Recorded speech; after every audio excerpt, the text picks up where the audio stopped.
আমার তো মনে হয় এটা একটা কিয়ামতের লক্ষণ, কারণ বাম পাশে একজন মহিলা, ডান পাশে একজন পুরুষ, আর এই ট্রাকটা চলতেছে রোডের দিয়ে, কিন্তু দুর্ঘটনার শিকার হলো। কারণ টানেলটা ছিল, দেখুন এই যে টানেলটা ছিল, কিন্তু ট্রাকওয়ালা সেটা বুঝতেই পারেনি, যার ফলে এই দুর্ঘটনা হলো। কেননা আমাদের দেশে এখন সচরাচর এরকম দোকানে দেখুন এই যে মিক্সার মেশিন এত লোড দিয়েছে যে পাহাড়ের পাশের দাঁড় করে রাখছে। এভাবে কেউ দাঁড় করে রাখে এত ভারী একটা গাড়ি? কখনোই না। এই দেখুন পড়ে গেল। তারপরে দেখেন এই ট্রাকটা বরফের রোড দিয়ে যাচ্ছে, এত পরিমাণ লোড দিছে যা ট্রাকে ভারসাম্যহীন হারিয়ে দেখুন লাল রঙের ট্রাকটি একই অবস্থা।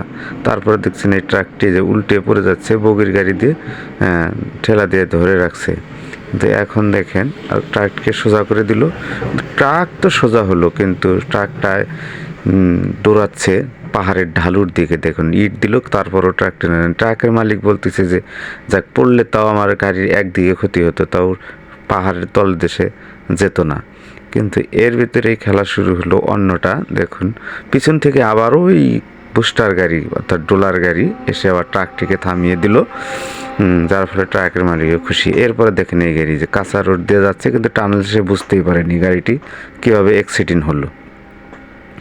এভাবেই রোডগুলা, এই দেখুন এই গাড়িটিও একটা সিমেন্টের গাড়ি, লরি, দেখেন কীভাবে অ্যাক্সিডেন্ট হলো। এই যে এই গাড়িটি দুর্দান্তভাবে যে রিস্ক নিয়ে গাড়ি চালায়, যে এই গাড়িটিরও একই অবস্থা।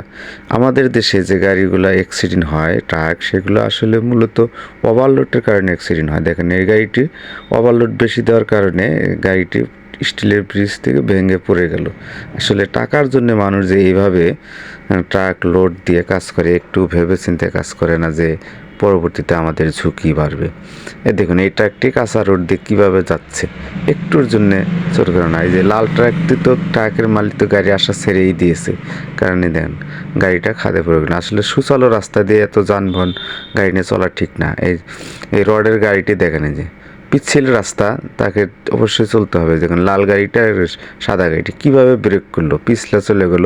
সাদা গাড়িটা বুঝতে পেরে তাও ডাইন সাইড দিয়ে চলে গেল, ভাগ্য ভালো ছিল বিদায়ী। আমাদের দেশে সাধারণত যে অ্যাক্সিডেন্টগুলো হয়, এগুলো হয় গাড়ির ড্রাইভারের অসাবধানতার কারণে, না হয় রোডের কারণে। কারণ হলো যে রোডের অবস্থা খুবই খারাপ, কিন্তু গাড়িগুলা টাকার জন্যে, 2 টাকা বেশি ইনকাম করার জন্য যে পরিমাণ লোড দেয় সেটা মাত্রা অতিরিক্ত। কারণ এইভাবে লোড দিতে হয় না। কারণ এই যে কাভার ভ্যান এমনভাবে টার্নিং ঘুরানি দিচ্ছে, যার ফলে সেফটির থেকে বগিটি হয়ে গেল। এই গাড়িটি একই অবস্থা। আসলে সুচালো রাস্তাগুলো যে ট্রাকগুলো চলে, এরা চিন্তাও করে না যে এই রাস্তাগুলা অতি বিপজ্জনক, আমাদের সাবধানতার সাথে যেতে হবে। একটু ভুলের কারণে ট্রাকটি খাদে পড়ে গেল। এইভাবেই আমাদের দেশের ড্রাইভাররা গাড়ি চালায়, মালিকরাও ওই একইভাবেই সংক্ষিপ্ত। কেননা গাড়িতে লোড দিতে পারলেই মনে হয় যে তাদের টাকা ইনকাম বেশি হবে, কিন্তু 2 টাকা ইনকাম বেশি করার জন্য যে পরে গাড়ির কী পরিমাণ ক্ষতি